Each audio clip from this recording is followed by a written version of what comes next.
Fala! Eu sou o Bruno Neres do Responde Aí e hoje nós vamos bater um papo sobre introdução às curvas e domínio de curvas.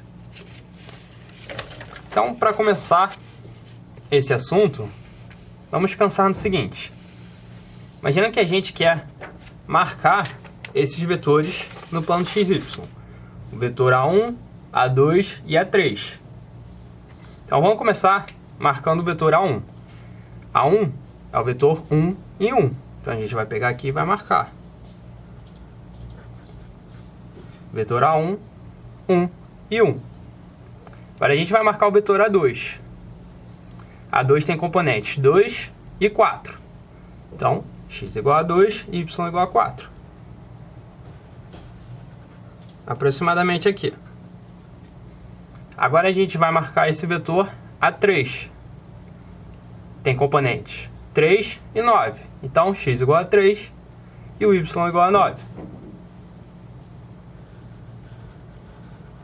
Vai ficar mais ou menos aqui, tá? Então, a gente já marcou esses três vetores. Agora, o que a gente vai fazer? A gente vai colocar uma bolinha aqui no final de cada um desses vetores, tá? Indicando onde eles estão chegando. Agora, vamos pensar nisso. Imagina que esses pontinhos é a posição que um objeto ocupa no decorrer do tempo, tá? Então esses vetores estão dando essas posições ao longo do tempo. Então vamos pegar mais alguns vetores. Vamos pegar esse até aqui. Então a gente vai botar aqui a bolinha dando a posição da partícula. Então, pegando mais um vetor aqui. Aqui. E assim sucessivamente. Então a gente vai ter vários pontos dando a posição da partícula. Beleza? Agora vamos tirar esses vetores. Vamos ver o seguinte. Aqui está a mesma figura de antes, só que agora sem os vetores. Então imagina que a gente vai pegando mais pontos. Pega esse ponto aqui, outro ponto, outro ponto, outro ponto, outro ponto. Enfim, imagina que a gente pegue infinitos pontos. No final das contas, a gente vai estar com algo mais ou menos assim, certo? A gente vai estar com essa curva. Lembrando que cada um desses pontos tem um vetor associado. Então, a gente pode encontrar, na verdade, uma função que dá essa curva, tá? Então, vamos escrever isso. Essa função vai ser um sigma de t, porque lembra que a gente falou que isso aqui representa a posição de um objeto, por exemplo, no espaço. Então a gente está colocando em função do tempo. O t é o nosso parâmetro. Tranquilo? E, por exemplo, essa curva pode ser dada por x igual a t e o y igual a t ao quadrado, tá? Por exemplo, pode ser dado por isso.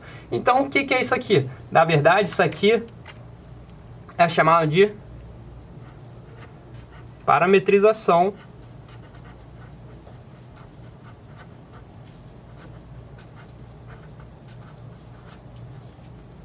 da curva.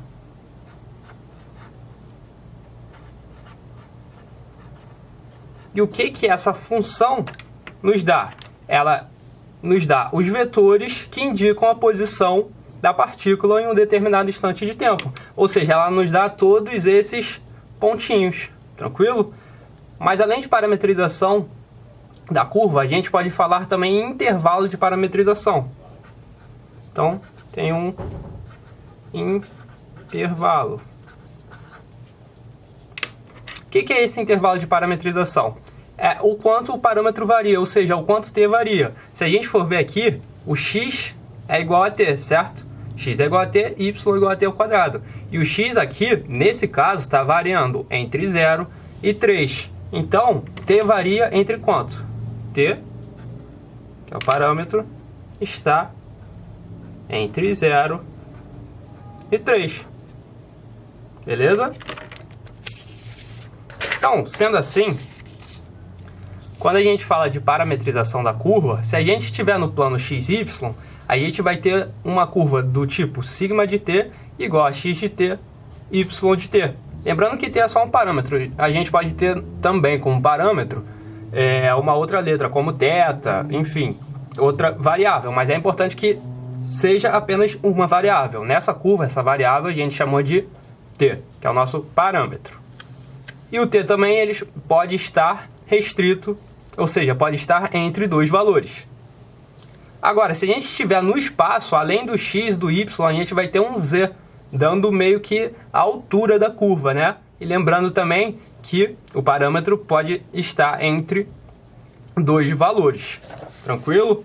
Bom, só para lembrar aqui também que esse x e y de t, a gente chama de equações paramétricas da curva, certo? São as equações do x, só que parametrizada, nesse caso, em função do parâmetro t. Bom, e é importante a gente falar ainda de domínio de curvas. Então, imagina que a gente quer encontrar o domínio dessa função que expressa uma curva. A função é sigma de t igual a raiz de t e 1 dividido por t menos 2. Quem é o domínio da primeira componente? Bom, a primeira componente é dada por raiz de t. Então, a gente sabe que o que está dentro da raiz tem que ser maior ou igual a zero. Então, t maior ou igual a zero. E quem é o domínio da segunda componente? A gente vê que a segunda componente, o t tem que ser diferente de 2, senão o denominador se anula. Então, para a segunda componente, eu tenho a restrição que t tem que ser diferente de 2. Então, qual vai ser o domínio da minha curva sigma de t? Na verdade, a gente tem que unir essas duas informações. Então, o domínio da minha curva sigma de t vai ser o seguinte: t maior ou igual a zero e t diferente de 2, porque as duas componentes da minha curva têm que estar definidas ao mesmo tempo. Beleza?